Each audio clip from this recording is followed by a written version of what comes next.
Thank you so much for tuning in today and supporting your local show, Authors. I'm Jessica McMaster, and I'm here today with Kate Moore, who has really made her mark with her book, The Radium Girls. Kate, thank you so much for being here, and welcome to Fort Collins. Thank you so much for having me. It's a privilege to be here. It's a privilege to have you, for sure. So for those who have not yet had the opportunity to dig into your piece, can you give us just a short synopsis of the narrative? Of course. So the Radium Girls, for those who don't know, were the American women from the First World War and Roaring Twenties who were paid to paint watches with luminous radium paint, which, as we all know today, is radioactive.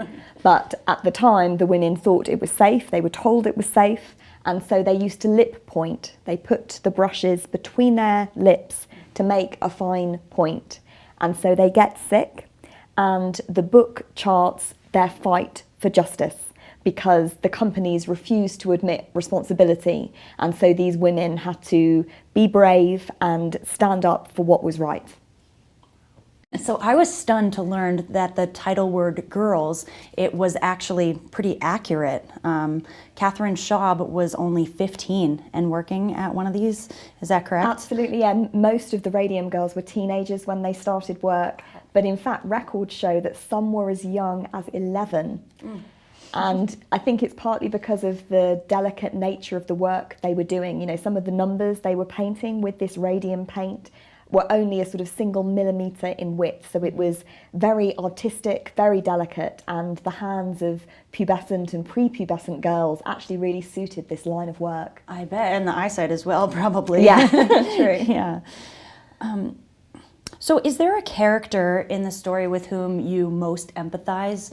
Or can you not choose a favorite? Yeah, I don't think I can. I don't think I can choose a favourite because each woman became precious to me. You know, my motivation in writing this book was to restore the individual Radium Girls because most people in America haven't heard of them. Yeah. But those that have, they have a sort of, it's a small footnote in a science textbook because they left an incredible scientific legacy, or it's a kind of note in a legal document because they changed laws in the face of workplace safety.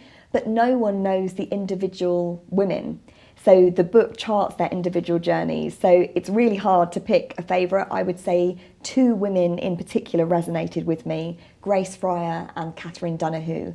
And that's because those two women really led the fight for justice, which has made such a difference and that we still benefit from their sacrifice today. Wow, yeah. So there's an NPR article about your book that they say that you make the reader viscerally understand the pain in which these young women were living. Yeah. So I'm wondering, while writing the book, how much did you find yourself internalizing their turmoil? Oh, absolutely. I did for all of them. You know, as I say, I was charting each woman's journey, so I wanted to feel with her, the pain of an aching tooth, the worry as their limbs and their legs began to shorten, the grief of a miscarriage. And so I was absolutely feeling it. I would write chapters with tears, falling down my cheeks. And, there's a particular scene in the book that's really quite haunting where the radium poisoning has set into the women's jaws and their jaws are starting to fracture into pieces so they can actually pick them out with their bare hands. It's just a horrific poisoning. And as I was writing that, and writing about their loosening teeth and the gaps that were kind of springing up in their mouths, I would write with my tongue, feeling my own mouth and feeling what would it be like if that tooth wasn't there and how would my bone aches and, all of that kind of thing. I was absolutely empathizing with them as much as I could. Wow, that gives me goosebumps. Yeah. So, kind of an interesting question. Do you see a parallel with anything going on today? Any sort of thing on even close to the same scale? I think absolutely this story has relevance and parallels today. For me, the Radium Girls story is a kind of warning from history, and we're living in a world at the moment where health and safety in the workplace can sometimes be a bit of a joke almost, the sort of forms you have to fill in or the red tape. And actually, that leads to an environment where people in authority start to think they can roll back regulations, that perhaps we don't need them. And I think a story, a piece of history, not just a story, but a piece of history like this sends a sort of warning sign down the years to say, actually, companies usually can't be trusted to have people's best interests at their heart. You know, they understandably in some ways care more about the bottom line. And so I think it's a timely reminder of why we need regulations and the fact that those regulations were built on the sacrifice of people like the Radium girls. And I also think there is relevance today in the inspiration we can take from these women, because the Radium girls were generally poor working class women.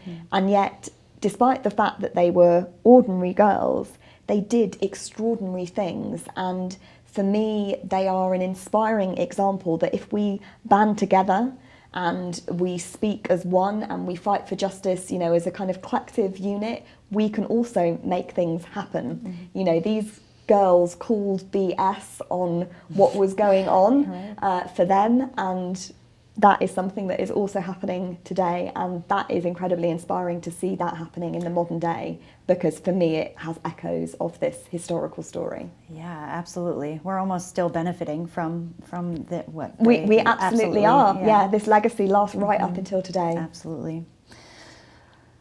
So you said your book was inspired by a play that you directed. That's right. So on the same topic, the Shining Lives. Yeah, that's correct. Yeah. The Shining Lives. The Shining Lives. Yeah. Sorry. So was this your first history-heavy book?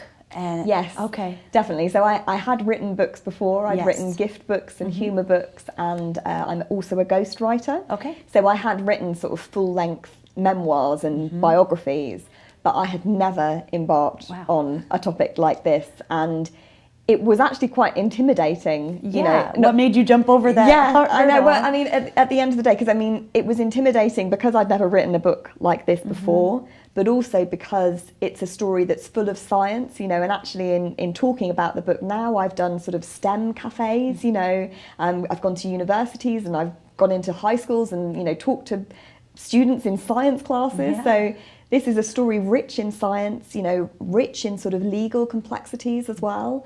And I'm not a scientist and I'm not a lawyer. But at the end of the day, I kind of thought, well, perhaps what these girls need is not another scientist or lawyer talking for them. Right. Perhaps all they need is an ordinary woman, just like they were ordinary, to really look at the humanity behind this history and to bring the individual women to life. And that's what I hope I achieved in the book, because they weren't scientists or lawyers. And, you know, what I wanted to do was to look at who they really were as individuals and hopefully make them, you know, these real people from history feel like friends in the book, so readers could empathise with them and go on that journey. Yeah. So for that, you don't need a science degree. Yeah, sure, absolutely, yeah.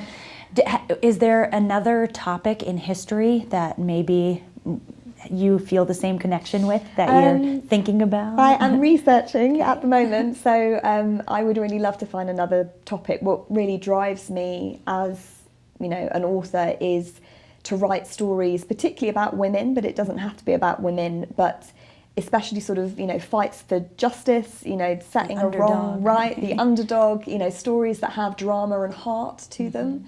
So that obviously opens up a whole wealth of, you know, things that I can follow up on and leads I can follow, and I'm hopeful that I might one day write another book that gives another forgotten person a voice. Great. So you probably do a ton of interviews just like this. Is there anything that you wish people would ask, that you want your audience to know, that you wish you could share? Oh, that's it. I've never been asked that question before. All the interviews I've done. Okay. I mean, when I have the opportunity to do an interview like this, my driving passion is just to talk about the women, because, as I say, they've been forgotten, and all I care about is that more people know about them. So I'm just so privileged to sort of be able to come and share their story, you know, with your viewers and with you, and that's really what drives me. So there's never anything that I especially want to say. I just want people to go away and learn about Grace Fryer and Catherine Donahue and Catherine Sharp, because these women were remarkable. Their strength was remarkable, their courage, their dignity, their altruism. You know, these are women who, because of the poisoning from the radioactive paint, are facing, as they believed it at the time, certain death. Yeah. And, you know, there also wasn't a lot of money available for these legal fights. Right. So these women didn't do it out of selfish reasons. They did it because they didn't want other people to be hurt. They did it because they knew it was right to fight back and hold these companies to account. And I think one of my favourite quotations in the book comes from Grace Fryer. And she's sort of asked at the time she's filing suit, you know, why are you doing it? And she says, "It is not for myself I care. I am thinking more of the hundreds of other girls to whom this may serve as an example." And that, for me, kind of sums up their courage and the fact that they weren't acting selfishly. They were acting for the greater good. Well, I wish we could tell her it still is doing that for us. Too. Yeah, me too. So I guess last question, how long have you been writing, and do you have any tips for aspiring writers? I guess I've been writing ever since I kind of could hold a pen, Sure. really. Yeah. You know, it's something I've always been passionate about doing. Yeah. And do I have any tips? I would say, because my background's actually in publishing, Yeah. I worked as a book editor in publishing houses for over a decade before I became a full-time writer. And I would say, having had that experience, editors need books. You know, we want the next submission we open to be amazing, and we want to buy books, and, you know, we want to champion authors, and we want to find that next book that's going to get our heart racing and our, you know, get us excited. So I would say to writers, you know, don't give up hope. Keep doing it, because, you know, publishing houses need writers. I know sometimes the publishing industry can seem like a kind of ivory tower that it's impossible to get into, but keep plugging away. And also, don't worry if you get rejected, because, you know, J.K. Rowling got rejected lots of times. You know, I only had one offer from a UK publisher for the Radium girls. You know, everyone else turned it down. Wow. But you only need one. Right. So if you have that one person that believes in you and wants to champion this story you want to tell, you will become published, and that book you've written will get out into the world. Wow. So keep going. That's excellent. Well, Kate Moore, it was such a pleasure to be here with you today. So thank you so much for being here. It's a pleasure. Thank you very much for the opportunity. Absolutely. I hope this interview has shed some light on the dark story of the Radium girls and their haunting history. I'm Jessica McMaster. Thanks so much for tuning in to your local show, Authors.